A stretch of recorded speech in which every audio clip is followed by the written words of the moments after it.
Hey all, welcome to ShareTreck. This is Raj here, friends. This is a very brief video on Nvidia. I've got a few things on the technical chart that I want to talk to you about. This is with regard to the drop in Nvidia share price on a consistent basis. Let's get started.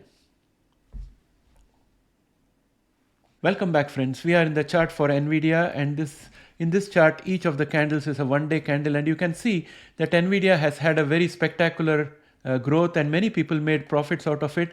It was but expected that at such high levels, after touching all-time highs twice, the market was bound to take profits, and I think that's what is happening out here. And we have a few technical support levels that I would like to bring to your attention, and some price targets as well. I have identified this as a double top, and it's going to give me a bearish price target of around 791.02. That's my price target for Nvidia in the short term from a technical perspective. And so far we have been on a way down with lower lows, and today we came very close to the support line at 822.83, which I think should hold us. But if we don't validate this and bounce back up, I think our next support is going to be the 50-day exponential moving average, which has to hold us. Otherwise, I think the stock will become much more weaker. But if we did bounce back from the support at 822.83, which is this thick green line, then this diagonal line of resistance, which is the support from the previous bullish pennant, is going to be the constraining factor for us. So that's the way everything looks like right now. If you look at the momentum is below average, but still relatively high. It won't take too much for it to turn around. The MACD is still continuing to be bearish. So out here I can see the 50-day as my last stop out here. If it goes below that, I'll get worried. I fully expect that we should not meet this price target out here. But if we did go down, it would be a problem. Now let me explain to you why I think it should not go below the 50-day exponential moving average. I think the US government is doing a lot to encourage producing chips in the US, and they have poured in billions of dollars. In the last count, I think they have already poured in $15 billion. A good portion of that went to Intel to create foundries in the US. And right now they are enticing TSMC to open a fabrication plant in Arizona, which is a very good move by the US government. And the way it benefits Nvidia is that Nvidia currently has a risk factor that if China had some adventures in Taiwan, then TSMC would be in trouble. And more recently, we had earthquake which caused a problem for the TSMC plant in Taiwan, due to which the production was stopped for a while. So those kind of incidents all happen if there is a single location where all the production takes place.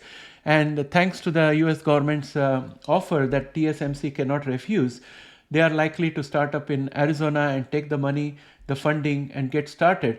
So this means that Nvidia now can have made in US chips, and they can also have made in Taiwan chips. They have got two options available to them. And even if there is a geopolitical issue or something that happens which causes problem for the raw material, the local production in the US will be a big advantage. If the government had not put the money, I don't think Nvidia would have been able by itself to entice TSMC to come to the US, because they would have preferred to manufacture there and supply it to Nvidia. So because of all those reasons, I think Nvidia is in a superior position now. Its risk is getting mitigated. It has not yet mitigated, but it's definitely, we have all the works in place which have to be implemented to mitigate it. The big work is done, the money is available, and TSMC can come there and get it done. So that is one aspect. The second thing is the business case for Nvidia is still active. They are still going to manufacture better GPUs, and they are going to still push the frontiers on AI. And we have companies like Google, Oracle, Meta, Apple, everybody who is going to get into the AI platform. And being a dominant player, Nvidia is going to be supplying those chips. So there is no shortage of business for Nvidia, and therefore I think Nvidia shares should turn around. I do not expect them to fall below the 50-day exponential moving average. Of course, these are my personal opinion and not financial advice. Now coming to my own strategy, I have Nvidia in my portfolio and they are profitable around 15% or so. But I do not think I would like to sell them at any point of time, because we do technical analysis and we do a little bit of projection from a fundamentals perspective, but it's never possible to accurately predict what is going to happen. So I may think that it may fall and sell my stock, but there are chances. I mean, in the past, I have had situations where I have not been able to buy back shares which I thought would fall because they just went up and never came back to the point where I sold it. So I don't want that to happen with Nvidia. So I'm thinking that I'll hold it even if it goes negative. Once it goes negative, I'll start doing a dollar cost averaging. So that is my game plan with Nvidia. I would like to hear from you guys. What you think is your plan? Do you have Nvidia in your portfolio? Please put your ideas in the comments below. I'd love to read them. With that, my friends, I'd like to end this video here. Thanks and have a great day. Bye for now.